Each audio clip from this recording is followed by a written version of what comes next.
السلام عليكم ورحمة الله وبركاته. بسم الله الرحمن الرحيم. قل إن كنتم تحبون الله فاتبعوني يحببكم الله ويغفر لكم ذنوبكم والله غفور رحيم.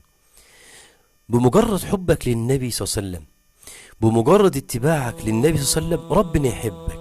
والله عايز ربنا يحبك اتبع النبي صلى الله عليه وسلم. بس يا جماعة لا والله، ويغفر لكم ذنوبكم. حبك للنبي ربنا يحبك، وأما ربنا يحبك يغفر لك الذنوب. والله حب النبي صلى الله عليه وسلم يا جماعة شرف، والله شرف. جاء رجل إلى النبي صلى الله عليه وسلم فقال: يا رسول الله متى الساعة؟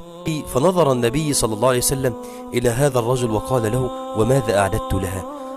قال الرجل: ما أعددت لها كثير عمل غير أني أحب الله ورسوله.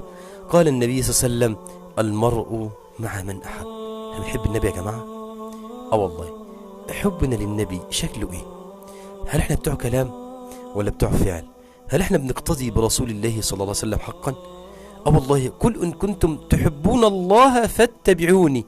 علامة حبك لربنا سبحانه وتعالى اتباعك للنبي صلى الله عليه وسلم. فما تحب النبي صلى الله عليه وسلم وتتبع النبي صلى الله عليه وسلم، ربنا سبحانه وتعالى يحبك ويغفر لك ذنبك. سيدي يا رسول الله، يا خير من عرف الإله بفضله، يا بهجة الدنيا ونور خطاها، فبحق تمتمت الحروف وسرها، لم يحصها غير الذي أوحاها، وبحق من أبقى الجبال رواسية والأرض قدر كوتها ودحاها، ومن خلق النجوم وبدرها في قبة علياء أنت ضياها، لو أن أرضا مثل أرض سمائنا فوق السماء السبع كنت أنت سماها.